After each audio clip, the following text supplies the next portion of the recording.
Kenya. Dünyanın neresine giderseniz gidin, Kenya dediğinizde akıllara çayı, kahvesi ya da heyecan dolu safari turları gelir. Ama eğer bir Türkiye Kenya derseniz, akla ilk gelen şeylerden biri MİT'in terör örgütü lideri Öcalan'ın getiriliş hikayesini anımsar. Bu videoyu izledikten sonra Kenya dendiğinde aklınıza kesinlikle gelecek şeylerden biri de 80 yıldır haber alınamayan bir uçak ve içindeki 4 Türk askeri olacak. Bazen olaylar öyle bir hızla gelişir ki kimse öncesini sonrasını pek hatırlamaz. O an ateş düştüğü yeri yakar ve geri kalanlar bir şekilde hayatına devam eder. Bugün size bu duruma örnek bir olay anlatacağız. Herkesin bildiği ama sonrasında kimsenin pek de oralı olmadığı ve halen gizemini koruyan bir son uçuş hikayesi bu. Çayınız kahveniz hazırsa ve GZT'ye de abone olduysanız başlayabiliriz. Google'a sorduğumuzda Kenya bağımsızlığını Aralık 1963'te kazanmış olsa da öncesinde Avrupa ülkeleri için en önemli merkezlerden biri olduğunu görürsünüz. Peki 1964'te bağımsızlığını kazanmış bir ülkeyle Türkiye 1943 yılında nasıl bir ilişki kurmuştu ki askerleri oraya gitmişti? Birinci Dünya Savaşı için aslında hiç bitmedi tanımlaması yapılır kimi zaman. Bu görüşün temelinde Birinci Dünya Savaşı sonrası ortaya çıkan düzen ve ardından gelen jeopolitik tsunamilerin halen devam ettiği iddiası yatar. Aslında temel mantık basittir. Birinci Dünya Savaşı sonucu kimse memnun olmamıştır ve o dönemde açılan yaralar kısa bir süre sonra İkinci Dünya Savaşı'na sebep olmuştur. Tarihçiler İkinci Dünya Savaşı sonrası biçilen gömleğin de artık dar geldiğini ve işte tüm bu nedenlerle aslında Birinci Dünya Savaşı'nın sonuç itibariyle halen bitmediğine değinir. Şimdi gelelim meselenin Türkiye tarafına. Osmanlı'nın yıkılmasıyla birlikte Anadolu'nun durumu hepimizin malumu. İşgal edilen koca bir ülke, dağıtılan ordular, katledilen milyonlar. Daha bu yaraları sarmadan İkinci Dünya Savaşı'nı kapımızda bulduk. İşte o dönemde elde avuçta olmasa da savaşa hazırlık yapılması gerekiyordu. Hava kuvvetleri çok önemliydi ve özel ihtimam gösteriliyordu. Çünkü yeni nesil savaş uçakları çok daha uzak mesafelere gidebiliyor ve oldukça ağır bombardıman edebiliyordu. Türkiye tıpkı bugünlerde olduğu gibi o zaman da yeni savaş uçakları almak istiyordu. Ancak uçak satın almak yeterli değildi. Ayrıca o uçağın eğitimini de almak gerekliydi.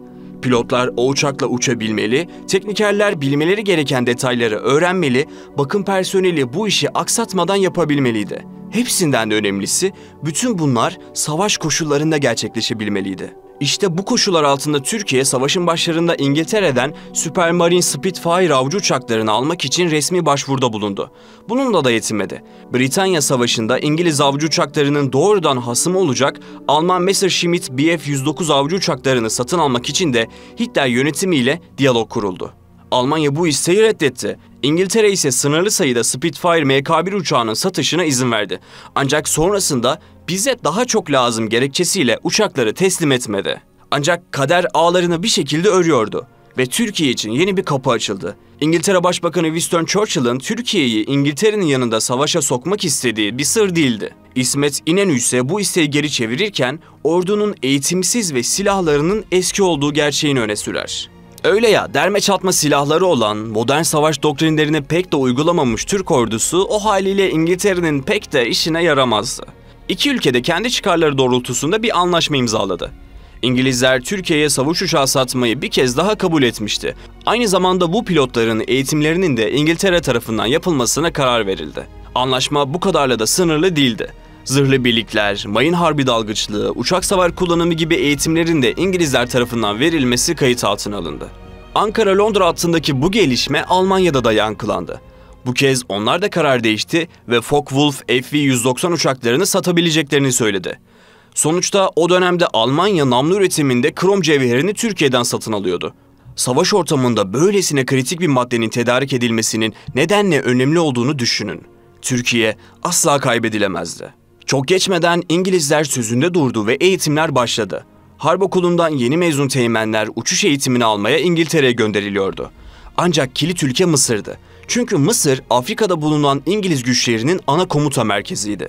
Afrika cephesi Kahire'den yönetiliyordu dersek abartmış olmayız. İngiltere cepheden çektiği savaş uçaklarını Mısır'da tamir ediyor ve cepheye geri gönderiyordu. Türkiye'ye satılan uçaklar cephede savaş görmüş, sonra da bakımdan geçirilmiş, halk tabiriyle ikinci el uçaklardı. Tamir edilmiş uçakları almak için çok sayıda pilot ve makinist Mısır'a gönderiliyordu. Zaman zaman havacılar Mısır'da İngilizlerin açtığı çeşitli kurslara da gidiyordu. Sonuçta az da olsa yeni uçak da alınacaktı ve bunun için intibak kursu şarttı. İngilizler bu kursları Harbe Hazırlık Okulu olarak bilinen uçuş okullarında veriyorlardı.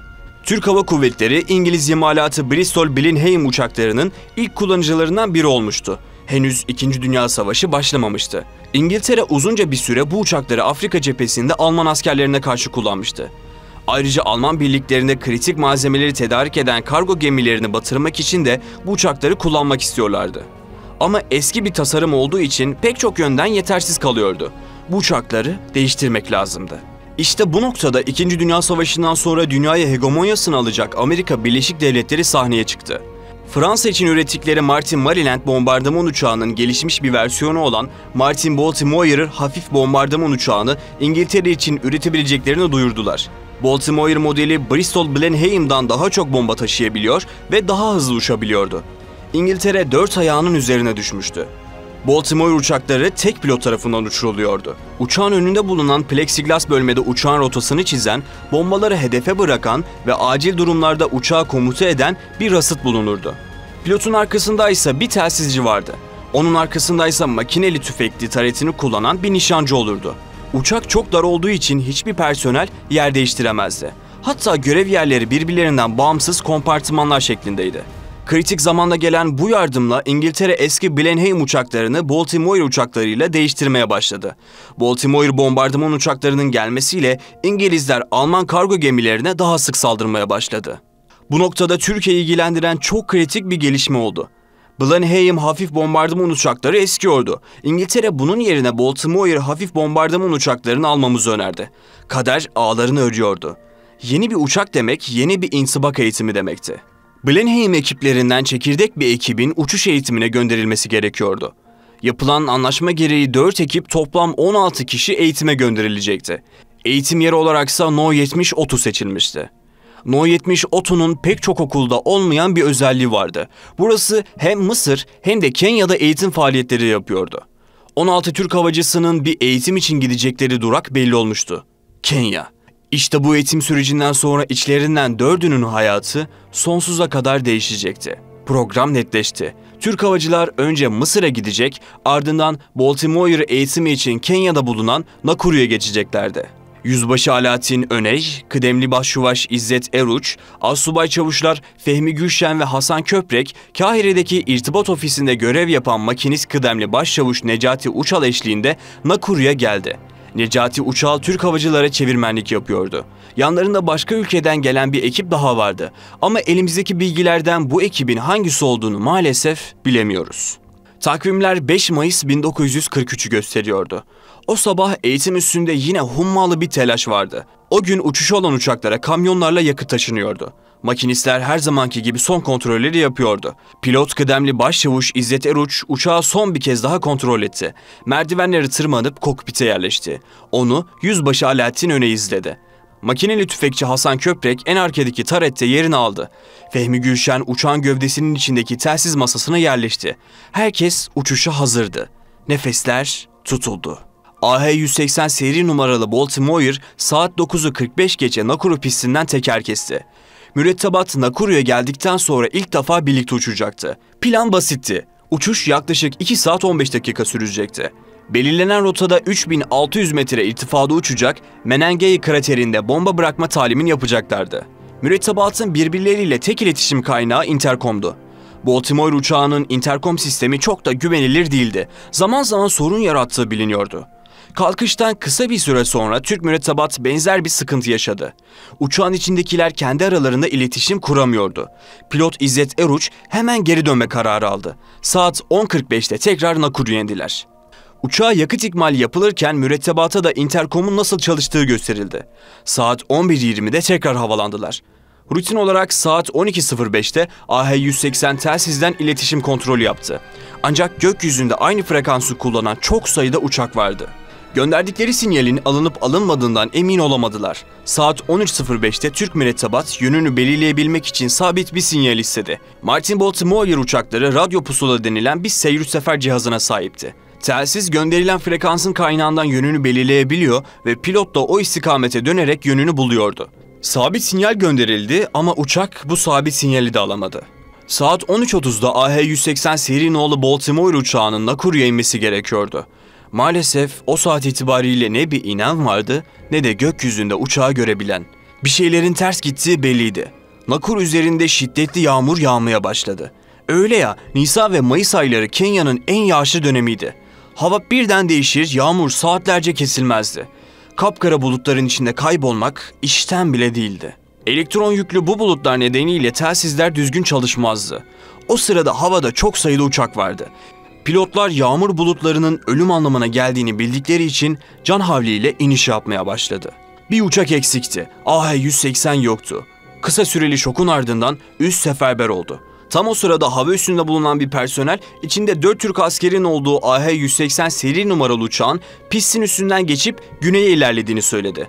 Acaba personel yanlış mı gördü yoksa güneye giden uçak gerçekten de AH-180 miydi? Bu sorunun cevabı asla bilinemedi. Böyle bir havada arama tarama faaliyetleri için uçak kaldırmak imkansızdı. Eldeki tek yol telsizdi. Okul komutanı telsizle AH-180'e ulaşabilmek için elinden geleni yaptı. Ancak bir türlü uçakla iletişim kurulamadı. Saat 15.20'de Nakuru'daki telsiz istasyonu çok cılız bir sinyal aldı. Bu sinyali tanımlamak mümkün değildi. Bırakın iletişim kurmayı, sinyalin geldiği yönü bile tespit etmek imkansızdı. Telsizci önündeki deftere sinyalin saatini yazdı ve yanına notunu düştü. AH-180 bu saat itibariyle 4 saattir havadaydı. Baltimore uçaklarının yakıt tankları tamamen doluyken 4,5 saat havada kalabildikleri biliniyor. Ama o günkü kayıtlarda uçağın ne kadar yakıtla yüklü olduğuna dair bir bilgi yok. Gerçekten o cılız sinyalin sahibi Martin Baltimore mıydı? Sinyali Fehmi Gülşen göndermiş olabilir miydi? Bu soruların cevaplarını asla bilemeyeceğiz. Tek bildiğimiz havadaki uçağın AH-180 olduğuna inanıldı. Saatler geçti, maalesef ekibin sağ salim döneceği ümidi tükendi. Yağmur dinince hemen uçaklar kaldırıldı ve Nakuru'nun güneyinde araştırmalar yapıldı. Ne bir duman, ne bir çarpışma izi, ne de bir enkaz. Hiçbiri bulunamadı. Okul komutanı sonraki 3 gün boyunca Nakuru'nun etrafında 360 dereceyi kapsayacak şekilde arama faaliyeti başlattı. Türk mürettebata dair tek bir iz dahi bulunamadı. AH-180 kaybolduktan bir yıl sonra İngiliz hükümetine resmi olarak Türk personelin akıbeti sorulur. İngiliz yetkililerle yapılan yazışmaların ardından Türk personeli gayip ilan edilir ve şehit sayılır. 4 Türk mürettebat Kenya'da kaybolduktan tam bir yıl sonra İzmir'de resmi tören yapılır. İzmir Kadife Kale'de bulunan şehitlikteki 4 boş mezara defnedilirler. Ailelerine İzmir Gaziemir'deki tayyare alayında bulunan malzemeleri teslim edilir. Eski bir bavul, bir kaput ve belki birkaç fotoğraf. Hikaye 80 yıl boyunca unutulur. 4 hayat resmi evraklardaki ve şehitler albümündeki 4 isimden ibaret olur. Hikaye bizim için kapanmıştır kapanmasına ama İngilizler için her şey daha yeni başlamaktadır. İkinci Dünya Savaşı boyunca çoğunluğu eğitim uçuşlarında 195 havacı Kenya'da hayatını kaybeder. Bu cenazelerinde ulaşılan personelin sayısıdır. Peki ya ulaşılmayanlar? Bu videoda sizinle sadece Kenya'daki bir örneği anlattık. Kaldı ki Kenya'da savaş da yoktu. Gerçek şu ki dünyanın başka yerlerinde halen binlerce uçak enkazı bulunmayı bekliyordu. İngiltere ve ABD'yi 2. Dünya Savaşı bittikten sonra yeni bir sorun bekliyordu. Geri dönemeyen ve cenazelerine ulaşılamayan on binlerce havacıya ne olduğu sorusunun yanıtını bulabilmek. Acılı aileler haliyle çocuklarının cenazelerine ulaşmak istiyordu. İngilizler kayıp havacıların cenazelerini bulmak için kaybolanları araştırma ve danışma birimini kurdu. Hastaneler araştırılıyor, kilise kayıtları inceleniyor, havacıların kimsesizler mezarlarına gömülüp gömülmedikleri soruluyordu. Bu noktada ilginç bir gelişme yaşandı. 1948 yılında 5 nolu kaybolanları araştırma ve danışma birimi AH-180 davasını yeniden açtı. Dosyayı 6 Haziran 1948 tarihinde dikkate almaya değer tek bilgimiz uçağın 5 Mayıs 1943 tarihinde 13.05'te seyir sefer eğitimi için havalandığı ama bir daha geri dönemediğidir. Geniş kaplı çalışmalar sonuç vermemiştir. Kenya'nın insan yaşamayan bir bölgesine büyük bir ihtimalle de Kenya Dağı'na düştüğü düşünülüyor notu düşülür. 11 Ağustos 1900 tarihinde ise kanıt yetersizliğinden dolayı çözülmesi imkansızdır notu düşülerek dosya kapatılır. Haziran'da açılan bir dosyanın hemen 2 ay içinde kapanması gerçekten de dikkat çekicidir. Bu konuyu araştırırken İngiliz havacılık tarihçisi Profesör Doktor Stuart Hadway ile de konuştuk. Normalde kazanın olduğu yere gidilip araştırma yapılması gerektiğinden bahsetti bize. Sonra da gerçekten Kenya'ya gidip araştırma yapmak yerine dosyadaki kanıtlar üzerinden karara vardıklarını düşünüyorum dedi. Bugün itibariyle 4 Türk havacının cenazesi hala Kenya'da bir yerlerde. Günümüzde en ufak bir metal parçayı kilometrelerce öteden gören sistemler var. Deniz dibinin haritasını çıkarabilen sonarlar var. Bu kadar gelişmişliğe rağmen bir uçak enkazı bulmanın en güvenilir yolu halen insana dayalı istihbarat olarak kabul ediliyor. Pek çok enkaz bölgede avlanan bir avcı ya da balıkçı tarafından bulunur.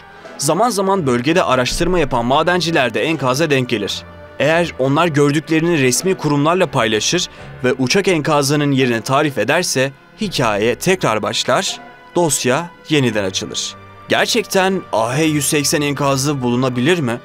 Türkiye'den kalkıp binlerce kilometre ötedeki bir ülkeye, Kenya'ya eğitime giden askerlerimizin naaşı bir gün ülkemize getirilebilir mi bunu bilmiyoruz. Ama bildiğimiz bir şey var. Bu videoyu paylaşarak geride kalanların hikayelerine ulaşmamıza belki siz de yardımcı olabilirsiniz. Hoşça kalın.